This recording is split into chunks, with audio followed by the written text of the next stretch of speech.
Salud, amigos, tripulantes de nuestra querida, contaminada y única nave espacial. La misma que, desde la última vez que nos vimos por estos medios, ha dado otra vuelta sobre su eje imaginario y, por supuesto, sigue generando acontecimientos en pleno desarrollo. Y si ustedes no me ven de pie, es porque tenemos un invitado. Y en este caso es un muy importante invitado, y ya verán y escucharán por qué. Quiero presentarles, aunque no le pretendo hacer honores a su currículum completo, al doctor Roberto González Cárdenas, general de brigada del Ejército Nacional Bolivariano, ahora en la Reserva Activa, doctor en Seguridad y Desarrollo de la Nación en la querida UNEFA, Universidad Nacional Experimental de las Fuerzas Armadas, magíster en Ciencias y Artes Militares, magíster en Gerencia de Personal, diplomado de Curso Superior de Defensa Continental, diplomado de Curso Superior de Comando y Estado Mayor número 32, licenciado en Ciencias y Artes Militares, todos los cursos correspondientes de la Academia Militar, profesor docente y conferencista por 33 años en universidades nacionales, comandante del 411 Batallón José Antonio Anzoátegui, comandante de la Unidad Fundamental en Frontera, año 1983, y deberíamos entrar sin demasiado protocolo, mi general, en el sentido de que el tema candente ahora es el sabotaje. Y por acá alguien había sugerido sabotaje eléctrico recurrente contra la República Bolivariana de Venezuela. ¿En qué tipo de guerra se enmarcan estas acciones terroristas? ¿Asimétricas? ¿Otra calificación? ¿Cree usted que Estados Unidos moverá tropas para atacar a Venezuela? Sería otro temazo, ¿no? Adelante. Bueno, buenas noches, Walter. Gracias nuevamente por invitarme a tu programa. Y que aprovecho, antes de dar respuesta, de transmitirte los saludos de mucha gente, la cual en estas marchas que hemos estado asistiendo, donde el pueblo mismo, dice usted que habla con Walter, dale saludos, y el pueblo está pendiente. El pueblo está pendiente, ese pueblo del cerro, el pueblo Juan Pueblo y Juana Pueblo, como le llamo, ¿no? Como dice el patrono Juan, que todo lo puede, el pueblo que todo lo puede. Y la palabra del pueblo es la palabra de Dios, la palabra de Dios es la palabra del pueblo. Vox Populi, Vox Dei. Así mismo es. Con respecto al sabotaje petrolero, sabotaje eléctrico, me trae a colación lo que fue el sabotaje petrolero, porque están ligados desde el punto de vista del software que se utilizó en aquel momento, que usaba PDVSA, y lo que estaba usando ahora también el Sistema Eléctrico Nacional.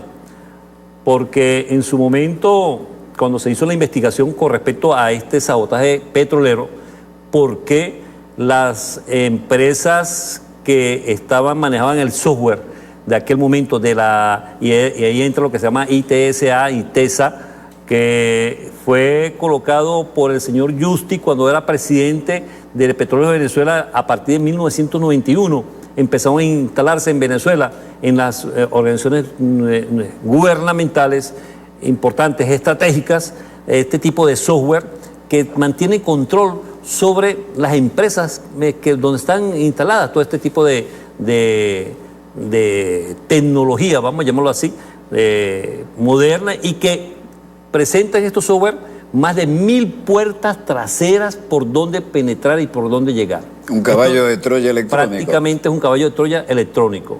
¿Qué significa todo esto cuando se da el caso del sabotaje petrolero en el año 2002, que es noviembre y diciembre de 2002, y luego nos agarró el año 2003?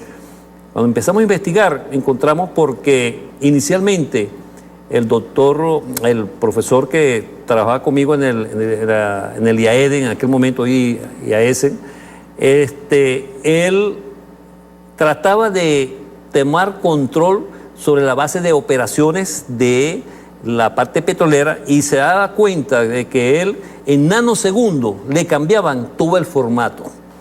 Entonces, ese formato que él trataba de volver a encauzar de todo lo operativo en nano, eso, se mandaban las órdenes para el despacho y el control de los buques petroleros que iban a ser despachados desde acá de Caracas, de la Campiña, hasta el puerto en José, en Anzoátegui.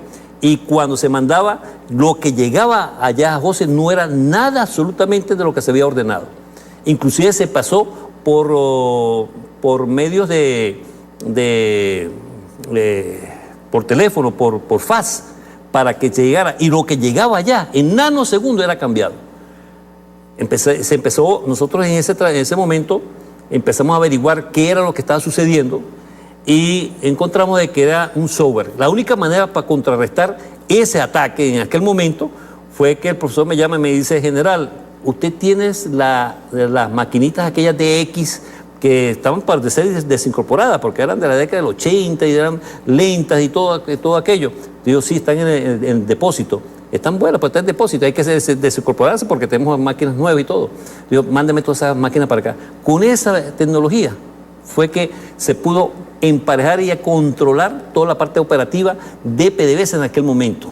Hay que recordar que no se podía ni siquiera llenar una parte de una bodega de un tanquero sin que la orden electrónica, ¿no? Sí, era el super ejemplo de tecnología y era el caballo de Troya. Pero para continuar, lo que trae una cosa con la otra es que en aquel momento todo lo que se metía en el sector de operaciones acá en la campiña iba a Washington, iba al Pentágono. Para que en el Pentágono venía de regreso, de retorno, en nanosegundos.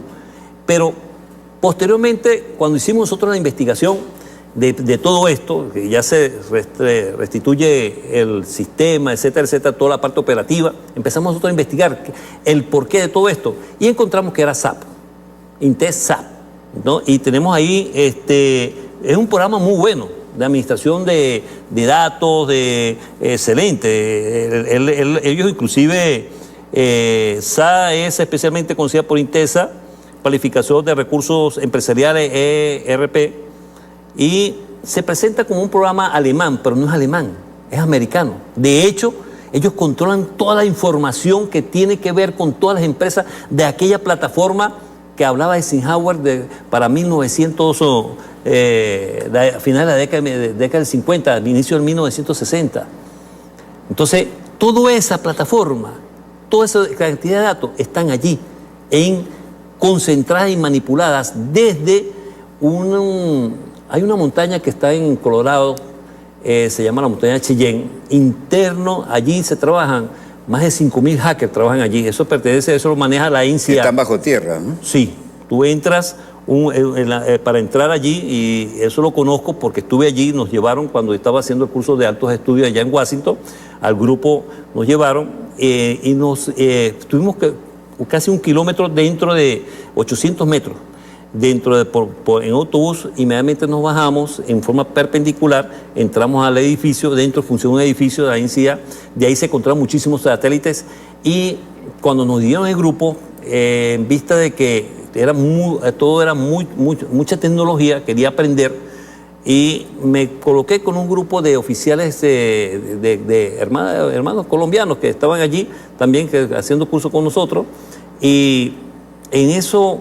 Y cuando empezamos a pasar por diferentes áreas, pasamos por una y uno de los módulos, el coronel Sandoval de Colombia me dice: hermano, todo esto es pura mentira. Entonces yo digo, bueno, no sé, se nos está demostrando todo esto, por algo será. Y le dice el señor que está sentado allí, le preguntamos cómo él llegó allí, y dice que tiene que estudiar 6 años para estar sentado allí. O sea, hablar 3 idiomas, dominarlos perfectamente. Y él demuestra claramente cómo penetran desde allí, cómo penetran las bases de datos donde está instalado todo a través de este software, lo que a ellos les interesa. En este caso, penetró, él hizo un acercamiento. ¿Qué quiere usted por su acento es colombiano? ¿Qué quiere saber o conocer o ver? Y yo, muéstrame la Plaza Bolívar de Medellín, en Colombia. Y la enfocó. Había un señor leyendo el periódico, le tomó la fotografía, vamos a buscar de qué periódico, de qué día es esto. Lo buscó, era el día del diario de Bogotá, un diario de Bogotá. Se tomó la fotografía, vamos a buscar. Dice, todavía no cree, vamos a tomar, enfocó la placa de un taxi que iba pasando allí. Vio la placa, empezamos a buscar y él mismo se metió y lo buscó dentro del sistema de registro de transportación de Colombia, que tienen ellos todo el registro. Después dijo, vamos a buscar a quién le pertenece esta placa. Apareció el nombre, vamos a buscar el seguro social, que no está registrado. Apareció el nombre de la señora, los hijos, etcétera.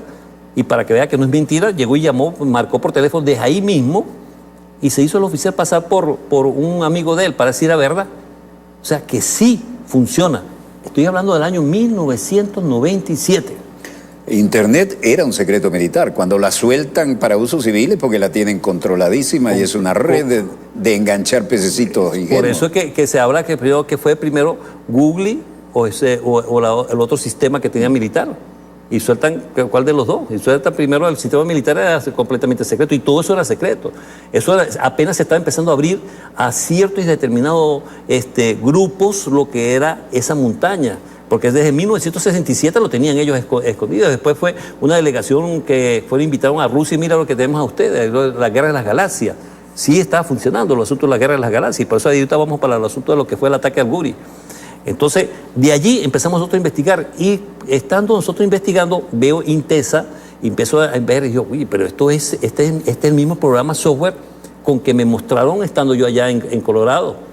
Entonces empezamos a revisar, y sí, ellos tienen una SAP, maneja software para las principales, las 7 hermanas, a la ExxonMobil, a Corporation, a Moco, a Cora, a Conoco, a Chevron Corporation, y a PDVSA.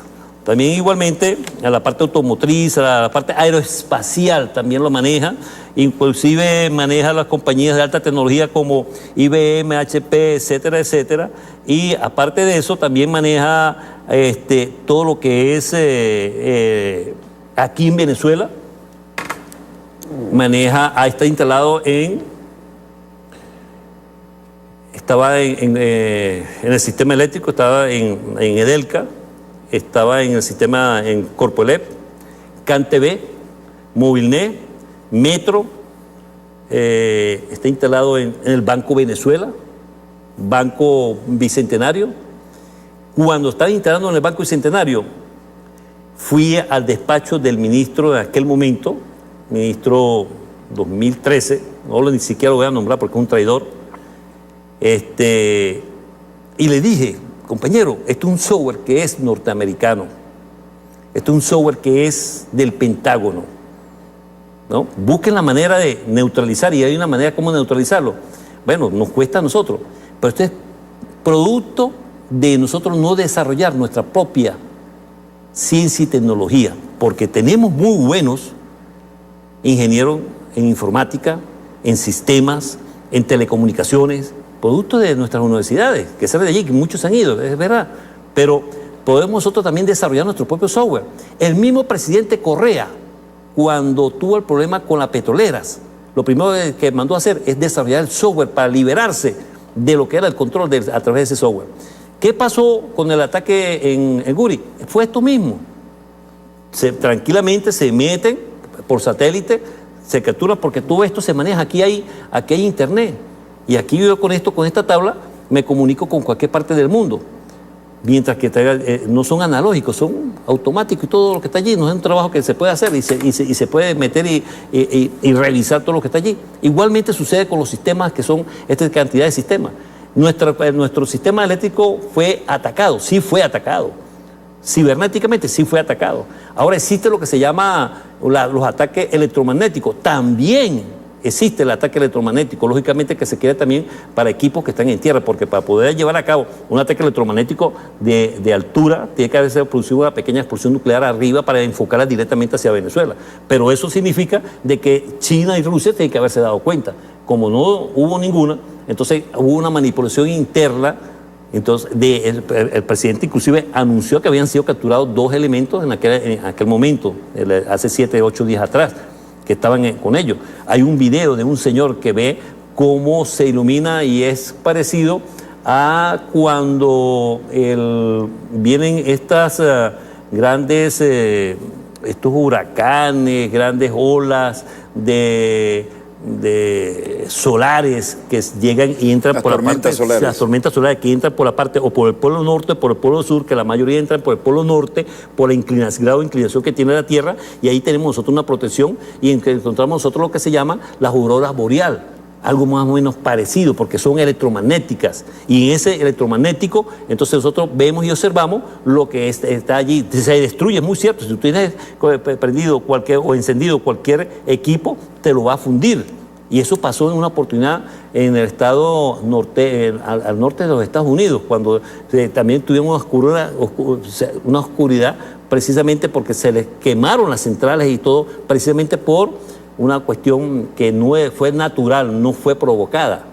Pero sin embargo hoy día... Pero fue una gigantesca región que quedó en negro. Completamente. En los satélites el contraste era brutal, ¿no? Las grandes ciudades como focos luminosos y aquella área como si no existiera. Así mismo es, y entonces encontramos a Nueva York, que quedó en la oscuridad, totalmente. No quise nombrar ciudades como tal, pero sí... Después vinieron para suavizar el tema. ¿Dónde estabas tu papá cuando se fue la luz? Comedias musicales y cosas, pero fue un toque a la seguridad gravísimo. Completamente. ¿Qué es lo que nos está sucediendo a nosotros? Es un toque a la seguridad. Entonces nosotros cuando empezamos a analizar y a ver la seguridad y la defensa integral, nos están atacando la seguridad, pero también nos están atacando la defensa integral. Entonces, ¿qué tipo de ataque es este? Entonces encontramos nosotros un ataque a lo que se llama de una guerra que no es híbrida todavía, porque el concepto híbrido es cuando tú tienes una guerrilla y tienes tienes fuerzas regulares, y las fuerzas regulares apoyan a la guerrilla, y en ese apoyo, en ese enlace encuentra lo que se llama la guerra híbrida, porque de ahí pasamos a la guerra de baja intensidad. Entonces no estamos todavía en una guerra híbrida, porque la guerrilla como tal no ha aparecido. Entonces, la tenemos en la parte colombiana, porque lo que tenemos alrededor de Venezuela con Colombia no son ni casacunas, ni son hospitales, ni son almacenes de alimentos. Lo que tenemos es una maquinaria de guerra que bordea toda Venezuela, completamente, una maquinaria de guerra norteamericana, acompañada por agentes de la CIA y mercenarios, que hoy se dice contratistas. Entonces, bordean se bajaron los pantalones con 7 bases. Completamente, y pero luego ahora hay 2 más. Ahora hay 2 más que son 9. ¿Sí? Pero el siguiente paso, se dieron la soberanía marítima, terrestre y aérea a los Estados Unidos. Y la última es, haga lo que haga un soldado estadounidense en Colombia. Catastróficamente, yo pongo un ejemplo que Dios no quiera. Así le viole la hija al presidente de la República, si ese fuera el caso, no lo pueden someter a la justicia, tienen que entregarlo a su cadena de mando. Es que fíjate, Walter... ¿Qué es eso? El traidor Santander sigue galopando. Fíjate, Walter, que ellos han violentado la Constitución colombiana en varias oportunidades y todas las leyes, y ninguno ha sido detenido, ni siquiera ha sido investigado. Es tanto así que con lo que está sucediendo, que lo que sucedió en Afganistán, en Irak, que piensan ir llevarlos, las acciones de aquel momento a la Corte Penal Internacional. ¿Qué fue lo que hizo? ¿Cuál fue la respuesta de los Estados Unidos? Fuera de aquí, cero visa, te quitamos la entrada, no salimos nosotros de los tratados, no lo aceptamos, hacemos lo que nosotros como tal, como nación, queramos hacer. Y yo, bueno, ¿dónde está el derecho internacional? Que es lo que yo le digo al hermano país de Colombia. Si usted me llega a mí a atacar a través de esas bases militares norteamericanas, o que son ellas las que nos van a atacar, igualmente yo tengo el derecho de la defensa, porque tú estás permitiendo y me estás violando el derecho internacional. Entonces, si usted me ataca a mí a través de una base militar norteamericana, ya sea por Aruba, Curazao, Bonaire, o ya sea por la parte también de Brasil, yo también tengo el derecho de defensa. También de lanzar un misil para allá, para Bogotá, o lanzar un misil para otro sitio. Esperemos que no se dé en ningún momento, que de paso, de acuerdo, muy respetuosamente, lo digo, no creo que tengamos una intervención militar. Para mí no. ¿Por qué? Porque en este momento el señor Trump, que es el jefe de la patota, el jefe de la cabecilla de esta banda, porque existe una especie como una banda de asaltantes de camino, que es lo que andan buscando, porque andan buscando es el oro venezolano. Y ya vamos a hablar vamos a tocar ese tema dentro de un ratico, pero vamos a ver por qué no le interesa al señor Trump una confrontación aquí en Venezuela militar. porque él anda buscando la reelección, o sea, de su segundo mandato. ¿Y qué pasa con esa reelección de su segundo mandato? Lo peor que le podía pasar es que vientos de guerra le lleguen a Washington, porque nosotros no estamos solos.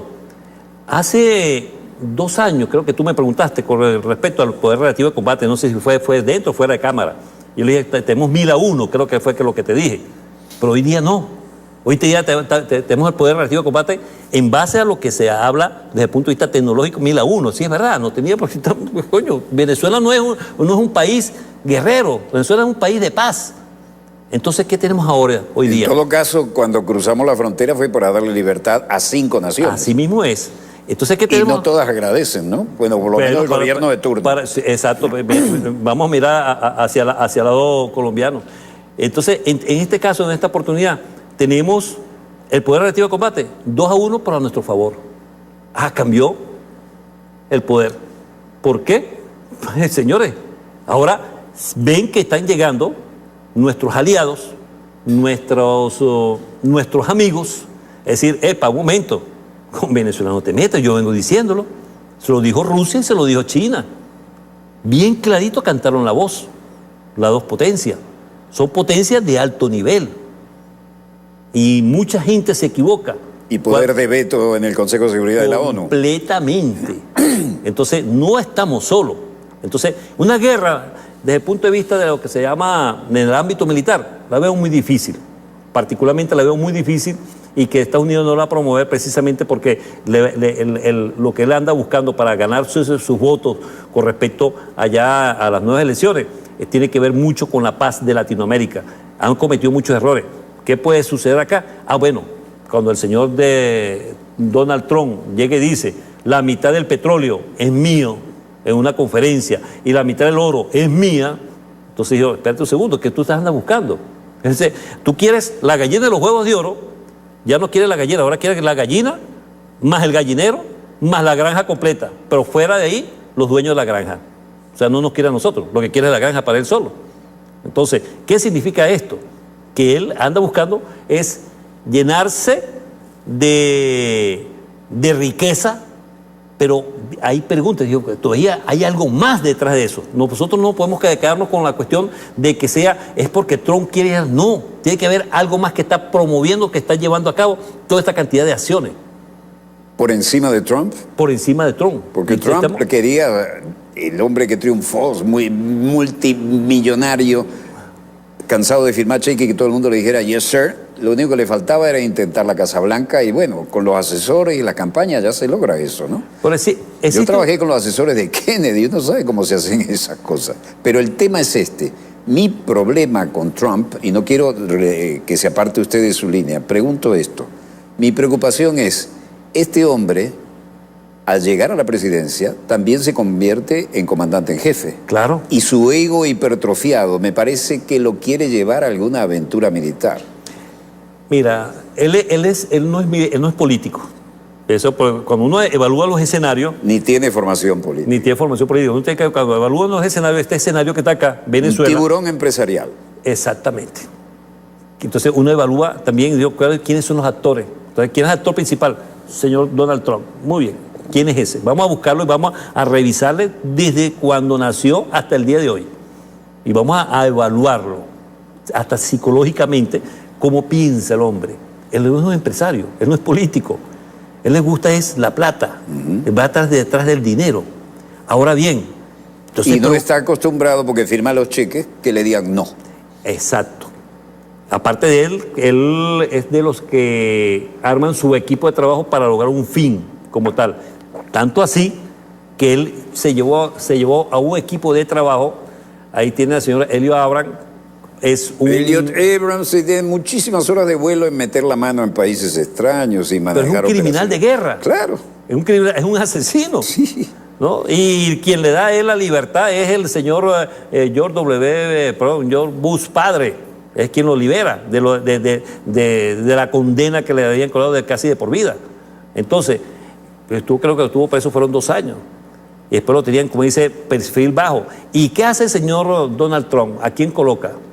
Se trae a un equipito de lo peor que era lo que estaba en la década del 80, cuando la guerra en El Salvador, cuando la guerra con Nicaragua, cuando estaba Centroamérica hirviendo por las sublevaciones, por la inconformidad. A Torrijos lo eliminaron. ¿Quién lo elimina? Por Dios. ¿No? Entonces, todo eso, inclusive... Pero además no dejaron ni nada, ni piedra sobre piedra. Fue una carnicería eso. Y porque ya no le hacía caso a los gringos, pues. Entonces... Se volvió nacionalista. Claro. Y entonces pasó luego de Panamá. ¿Y qué pasó en Panamá? Yo entrevisté y salí justo a tiempo. Por ahí pasan por las redes sociales, que utilizan mucho las redes sociales, para pasar mucha operación psicológica. Utilizan para utilizar y asustar a la gente.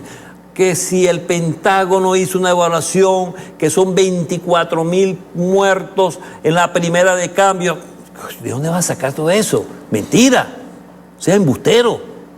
Tú nos haces una evaluación, uno de 24.000. ¿Cómo tú vas a sacar de contar 24.000 personas que van a desaparecer? A menos que tu operación quirúrgica, como tú las quieras llamar, y asustar al pueblo venezolano para decirle, no, mira, vamos a hacer una operación quirúrgica, que vamos a entrar allá, vamos a sacar a Nicolás Maduro. Ah, sí, porque Nicolás está aquí, mira, estoy esperando a ti que me lleve, ¿oíste? Porque él no tiene quien lo defienda. Aquí existe un pueblo que es chavista, que se le ha olvidado de que en el año 2002, 47 horas le duró al poder a los Estados Unidos cuando derrocó a Hugo Rafael Chávez Frías. 47 horas. ¿Y quién rescata a Hugo Rafael Chávez Frías? El pueblo, que salió con bandera en mano y con la Constitución en la mano para decir, ¿dónde está Hugo Rafael Chávez Frías? ¿Dónde está mi voto? Yo voté por esto, yo voté por Hugo Rafael. 47 horas. ¿Qué quiere reeditar? ¿Nuevamente lo del año 2002? ¿Para qué? Hay 6 millones de personas que son chavistas. El voto duro chavista está allí. ¿Y qué van a hacer con ese voto duro chavista? ¿Se va a quedar solo para que lleguen las fuerzas, los marines, y van a meterse y todo eso más? ¡Mentira! Tenemos nosotros también cómo defendernos. Hugo lo dijo muy claro antes de que partiera a la posteridad. Somos una revolución pacífica, pero no desarmada. Y tenemos cómo defendernos. Y hoy día, se lo digo a mi pueblo, sí, hoy día tenemos cómo defendernos y cómo derrotar a ese imperio norteamericano. Porque tenemos la sangre que son nuestros ancestros, están aquí en nuestro ADN. Mismo Libertador lo decía. Esta es la guerra del pueblo invencible. Guerra del pueblo invencible. El Libertador en 1813 va para, después de pasar lo que es la campaña Admirable, y se regresa al centro a acabar con cierta resistencia española que todavía tenía allí, se encuentra en Tierra Blanca, creo que se llama, sí, Agua Blanca, por allá por el centro, entre lo que es hoy, entre Portuguesa y Lara, por allí, y encuentra una resistencia y pierde la batalla.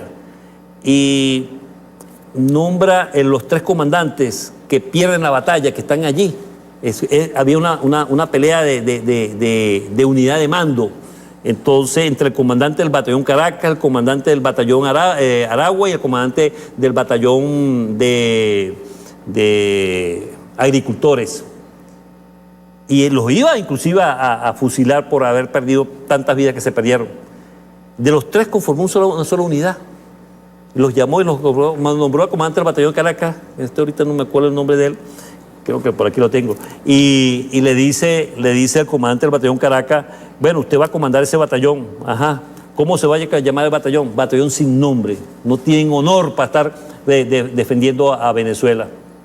Fuerte eso, ¿eh? Y sí, le quitó. Y le mandó a quitar los fusiles, le mandó los mosquetes para aquel momento. Le mandó a quitar todo eso. Y aparte de quitarle los mosquetes, llega y le dice al comandante del batallón, que era coronel Florencio Jiménez, comandante del batallón Caracas, le dice, bueno, te va a comandar el batallón sin nombre. Eso fue noviembre de 1813, 10 de noviembre por allí, la batalla. Para el 5 de diciembre de 1813, un mes después, le pide el comandante del batallón, le pide al Libertador ir a la vanguardia y enfrentar él de primero al enemigo. Una manera de limpiar el honor, ¿eh? Para limpiar el honor. ¿Qué tenían en su mano? Piedras, lanzas y palos. Y derrotan al batallón élite de las fuerzas realistas que están allí, que era el Numancia.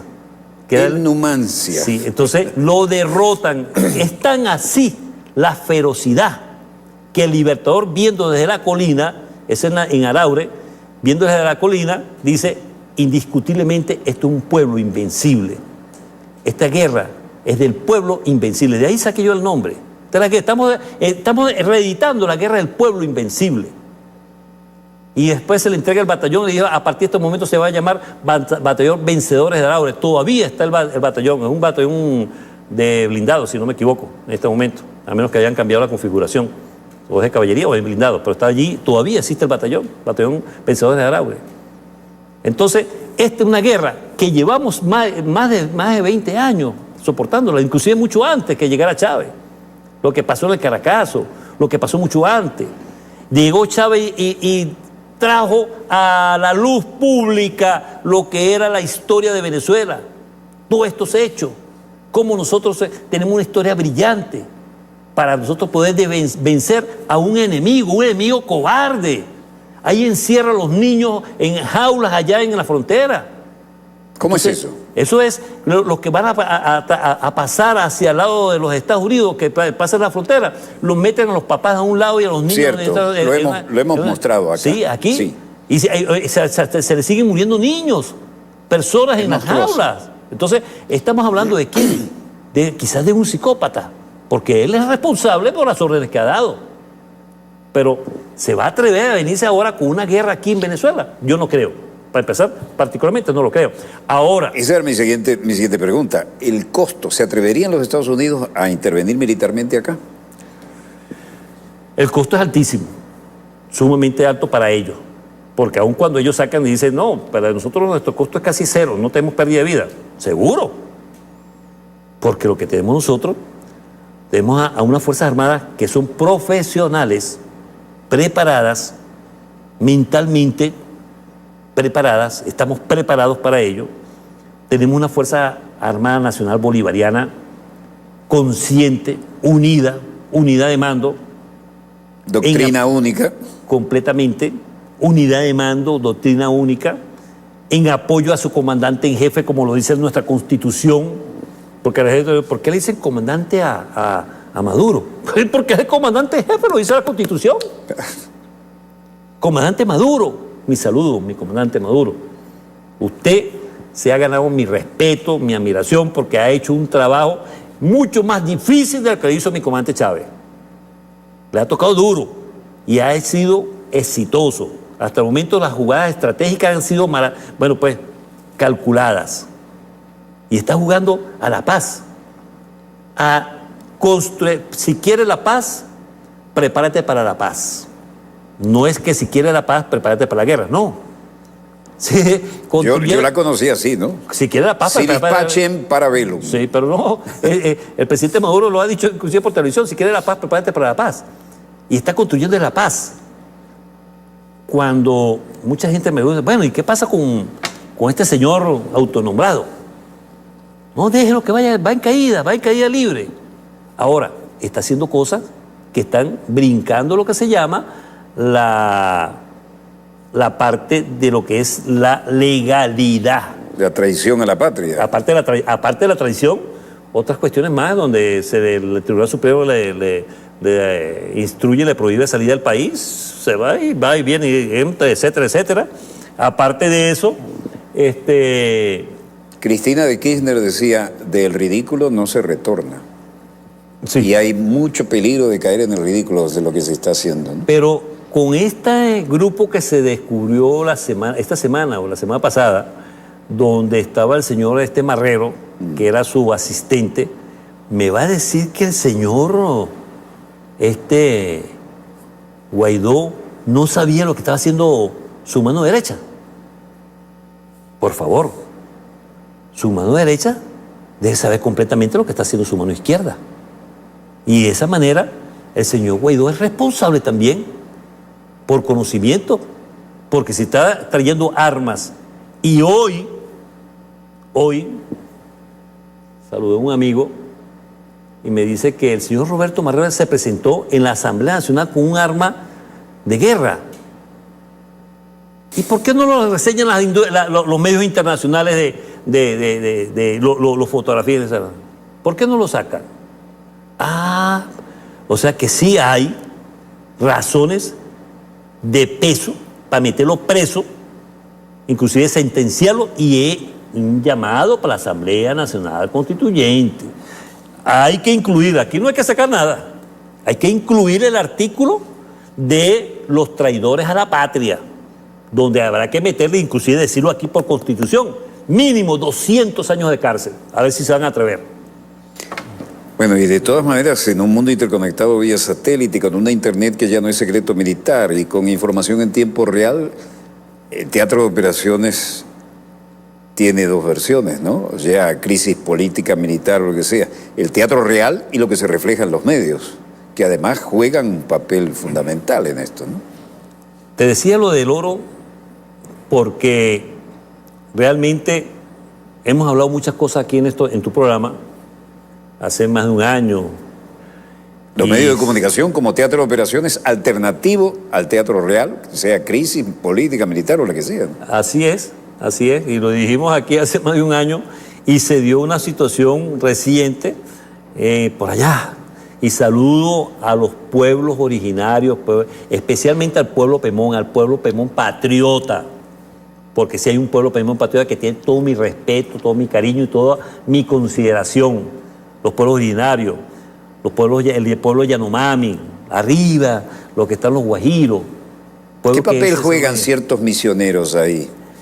Mira, en estos días, para que tú veas cómo son, y hay que decirlo claramente aquí por la televisión, ya que tú me das la oportunidad, por el sector donde yo vivo, y me lo manifiesta una jovencita que estaba, le dice a ella y luego le di a otro señor que estaba allí con él, ven, vamos, yo le llevo hasta abajo, porque le habían quitado el transporte y de ahí hasta allá casi 1 kilómetro, véngase, lo llevo hasta más abajo, para que cerca del metro. Y me fui hablando con ellos. Encontré que lo están trayendo del Amazonas para acá, para Caracas, a enseñarle a través con el INSE, aprovechar y enseñarle arte y oficios. Me parece muy bien, pero entonces que yo digo, espérate un segundo, aquí no se va a apuntar sin dedal, aquí hay algo detrás todavía. Entonces, ¿cómo es eso que los traen para acá y más nada así? No, de noche, a partir de las 7 de la noche hasta las 10 de la noche tenemos clase. Ah, qué bien, ¿qué tipo de clase tienen? Doctrina. ¿Qué tipo de doctrina? Entonces me he sorprendido cuando dice, es religiosa, la Iglesia Universal. Explíqueme qué es eso de la Iglesia Universal, porque yo no me estoy oyendo, ¿no? No más o menos tiene entendido que por donde están avanzando las cosas ahorita hoy en día con lo que son las religiones, donde tratan de desaparecerla, inclusive al Papa Francisco lo llaman de comunista para abajo, cuando el Papa Francisco lo que está aplicando lo que es la teoría social de la Iglesia Católica, ¿no? Pero hay varias sectas que son un tremendo negoción, además. Es que están detrás del oro. A eso es lo que iba, detrás del oro. Con el cuentico de que son misioneros. Yo tuve la oportunidad, y alguna vez lo mencioné aquí hace tiempo, con un comandante de nuestra Fuerza Aérea, dijo, vamos a hacer un pasaje rasante por donde están nuestros pemones y eso, porque tenemos que avisar que vamos a aterrizar, para que no se atraviese nadie, ¿no? Y vas a ver casitas con todas las comodidades, como si lo hubieran traído de paquete y lo hubieran armado aquí de Estados Unidos, una casita de un buen pasar en una hacienda, y cuando aparece el ruido del avión, desaparecen los pemones y van a esconderse, cierran todas estas casas y los misioneros no aparecen, los pemones tampoco. ¿Qué pasa ahí? Hay una republiqueta. Fíjate que a esta persona le digo a esta persona, ¿y qué curso estás haciendo? Entonces me dice ella, estoy haciendo un curso de manicurista, de peluquería y para arreglar los pies. Pedicura. Entonces yo le digo pero ok, está bien, me parece bien que te instruya y que te aprendas, ¿no? Pero, y retornas a la comunidad indígena. Entonces me pregunta, ¿usted que conoce Amazonas? Sí, más o menos. ¿Usted desde cuándo no va para Tamatama? Oye, mire, tengo desde el año 97, 98, no voy a Tamatama, que pasé por allá un toque y despegue. Digo, no, señor, eso está muy cambiado. Digo, ¿por qué? Hasta centros comerciales tenemos. Yo digo, ¿cómo es la cosa? Sí, es un pueblo americano. Y yo, caracho, no puede ser. Un pueblito al estilo estadounidense. Al estilo estadounidense. Habría que ir allá, hacerle una visita, recorrer, ver qué es lo que está allí detrás. Y eso es una alerta que le hago a mi querida Fuerza Armada Nacional Bolivariana por la cuestión de que revisar qué tenemos nosotros en esas comunidades. No es nada raro la presencia de la base militar norteamericana al frente de Casa Carlos Río Negro, una de la más moderna de Latinoamérica, donde ahí hay aviones de última generación en esas pistas, que está al frente de San Carlos Río Negro. Entonces, allá abajo en el Amazonas. No se habla nada de eso. ¿No? Entonces, es parte de todo ello. Entonces, cuando le hice ese comentario a uno dice, bueno, ¿qué es lo que está detrás? La Iglesia Universal. Hay comunidades que están sumamente avanzadas desde el punto de vista de lo que se llama la parte social del desarrollo. ¿Y dónde queda lo originario? ¿Dónde queda la cultura indígena, la cultura de los originarios? ¿Qué está pasando con todo eso? Es parte de lo que nosotros como Estado, porque nosotros como nación tenemos que exigirle al Estado que los controles correspondientes a toda esa zona. Lógicamente que la política fronteriza nuestra, a todo lo largo de la frontera con Colombia, los 2.218 kilómetros que tenemos, que está muy bien resguardada. Y un saludo a mis queridos compañeros, hermanos de la Fuerza Armada Nacional que están desde arriba de Perijá hasta abajo, hasta la triple frontera. Y después de ahí a los 2.106 kilómetros que hay con Brasil, que están en varios puntos con Brasil, sobre todo del Ejército y la Guardia. Entonces, ¿qué tenemos con todo esto? Es cuestión de responsabilidad de frontera de Estado para ir a investigar, a ver y pasar revista y meternos en las comunidades, porque también es responsabilidad nuestra, nos dice la Constitución que está aquí, clarito nos lo está diciendo en las responsabilidades que tenemos. Ahora, con respecto a lo que está sucediendo, lo que yo te dije, el asunto del oro, mire, yo creo que tenemos un poquito más de oro, cuando digo un poquito más, bastante oro del que está hasta ahorita, en este momento certificado. De acuerdo a ciertos informes que hay por allí, tenemos muchísimo más para pagarle 3 veces la deuda externa, quizás al mundo entero, y todavía nos queda plata. Entonces, ¿qué significa esto con respecto al oro? Es por ello la desesperación del gobierno norteamericano cuando ve que Venezuela se mete de lleno lo que se llama en lo que es el arco minero, que los norteamericanos llaman el arco de la desestabilización. No le dan ese nombre. Entonces, cuando uno empieza a ver qué es lo que hay en el arco minero, encontramos que hay mucha gente que está interesada en nuestro arco minero, entre esos los países imperiales, o sea, las corporaciones imperiales, donde existe el dominio imperial, el caso de Europa y el caso de Estados Unidos, porque lo que son sus lacayos, vamos a hablar del Grupo de Lima, que lo que hacen es bajarle la cabeza al señor Donald Trump, como pero, lo hizo. Además, es que un tipo como Trump es de una vergüenza histórica hacerle el juego, ¿no? Pero fíjate que el mismo Bolsonaro, que fue reciente la semana pasada, le baja la cabeza, fue hasta vergonzoso. Y lo criticaron mucho en su país. Entonces, cuando uno ve que quien domina ya prácticamente no es Bolsonaro, ahí hay un grupo de señores generales que son los que están detrás prácticamente de él, y dicen, no, usted va a decir esto, esto y esto, vaya y visite lo que se ve y todo, pero aquí quienes mandamos, me da la impresión, de acuerdo a lo que uno estudia en cuanto al escenario, dice que ahí es un grupo de militares los que están mandando. De hecho, creo que están declarando lo que es el golpe de Estado que hubo en Brasil, que estuvieron 26 años mandando como los militares allá, lo están declarando como una revolución y van a celebrar lo que fue el golpe de Estado en aquel momento contra aquel gobierno de João Goulart.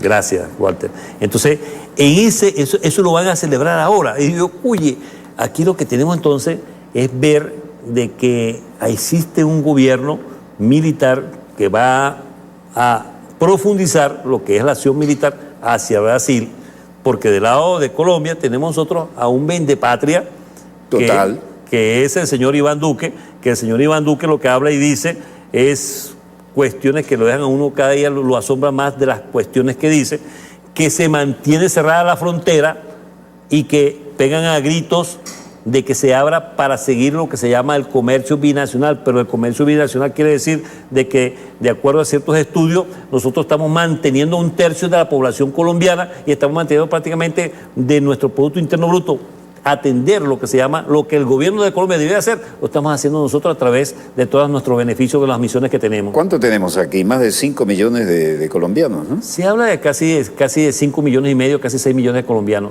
Recibiendo educación y salud gratuita. Viviendas. Vivienda, por lo menos 500,000 de ellos ya tienen. Aparte de eso, de que muchas de las señoras, damas, mujeres de Colombia se vienen aquí a dar luz acá en Venezuela, llegan hasta el Vigía, donde hay un maternal, donde hay un centro de atención a la mujer que está por dar a luz, por parir. Entonces se vienen hasta allá, lo hacen y vienen hasta acá. Lo que sí había que revisar es los grupos que se están formando en la frontera, porque cuando nosotros vemos que dan la noticia de que fue capturado recientemente en esto por las cuestiones de estos grupos que pasaron la frontera para formarse y que está metido el señor Marrero conformando grupos terroristas, porque son grupos terroristas, aquí no hay nada de guarimba, y ese nombre de guarimba debemos nosotros desaparecerlo, porque lo que hubo aquí en el 2000, ha habido aquí en Venezuela desde ayer para atrás, con todos estos ataques a la parte de la eléctrica en el 2017, con donde quemaron que en paz descanse, a Figueira, a este muchacho, por ser de color, donde han quemado más de 60 personas, donde hirieron más de 800 personas. Esos son grupos, esos son actos terroristas. Y que jamás se habían visto en la conducta del venezolano. Jamás y nunca habían pasado. Yo creí en un solo político colombiano, se llamaba Luis Carlos Galán, almorzamos codo a codo, y me acuerdo que me dijo Walter, digo, pues tú sabes lo que te puede costar si como dice, vas a ir contra esa corrupción inveterada que hay allá. Me dice, mira, este es mi número privado, toma mi tarjeta, si no te cumplo, me llamas y me mientas la madre. Prácticamente fue así, ¿no? Y estábamos almorzando codo a codo, fue la última vez que pisé esa respetable embajada, y no lo podían parar. Iba contra la corrupción, iba contra la droga, iba contra todo, y le dispararon una ráfaga de UCI, tenía que ser de UCI, ¿no? Debajo del tinglado donde estaba hablando. La única manera, porque allá son expertos en ropa que parezca normal, pero que es blindada, ¿no? Sí. Y aparte de eso, ¿qué diablos pasa? ¿Cómo es que ese país al cual le dio la libertad nuestro, Simón Bolívar, se puede dar vuelta de tal manera? ¿Qué hace que se pierda el sentido de patria grande? La oligarquía de colombianos no desapareció, Walter. La oligarquía colombiana todavía se mantiene. Y eso es parte de lo que tiene que ir cambiando en Colombia. Entonces, para tocar el tema del oro, en la Cuarta República, para llamarla así, se repartieron una cantidad de títulos, vamos a decirlo de esa manera, cuando Carlos Andrés Pérez repartió a una cantidad de empresas auríferas, concesiones por 40, 50, 60, 80, hay unas hasta de 90 años se repartieron para explotar el oro que está en el Estado Bolívar o en las diferentes partes de Venezuela, y que esas empresas le pertenecen a una familia, que es la familia Rothschild, que es lo que están allí, que son los dueños del Banco Mundial, son los dueños del Fondo Monetario Internacional, son son uno de los grupos de los dueños de la Reserva Federal, de los bancos centrales. ¿Qué es lo que pasó? Que emitieron títulos, valores y todo en base a las reservas nuestras. Y hoy día eso es un desfalco, eso es una mentira. A los que le vendieron más de $1.000 billones, le vendieron con respecto a acciones y títulos de valores, y que están en la bolsa de valores en Vancouver, en Londres, en Nueva York, etcétera. Entonces son parte de eso, que están desesperados porque no se diga al mundo que tenemos una constitución que dice que esos recursos son de los venezolanos, y que la ley del oro de 2015 dice que claramente que es de los venezolanos. Es parte de eso. Bueno, que así sea, y que dentro de esta vorágine todavía queden valores humanos y espíritu y vergüenza y nacionalismo y patriotismo como para hacer frente a todo esto. Se nos terminó el tiempo. Una frase suya para terminar. Mira, yo creo que nosotros debemos, pueblo a la calle. Pueblo a la calle, la única manera de tener el pueblo a la calle es para ir derrotando nosotros esta conspiración que es de la ultraderecha, del poder únicamente. No, y ahí está metido mucha gente de la ultraderecha para derrocar al gobierno del señor Nicolás Maduro Moro, comandante en jefe de nuestra Fuerza Armada, pero más que eso es destruir esto que está acá, la Constitución, porque una manera de destruir la Constitución es con el golpe de Estado, si no, no hay de otra manera. Por eso es que no van a las elecciones. Mi respeto, mi saludo a mi pueblo venezolano, a mi Fuerza Armada, a nuestros amigos del señor Vladimir Padrino López, ministro, y todo el alto mando, y al señor presidente de la República. Que así sea. Donde quiera que se encuentren de ese lado del receptor, muchas gracias por permitirnos estar allí con ustedes. Les habló Walter Martínez, productor y conductor de Dossier, desde Venezolana de Televisión, Canal 8. Disponga usted de las cámaras, señor director.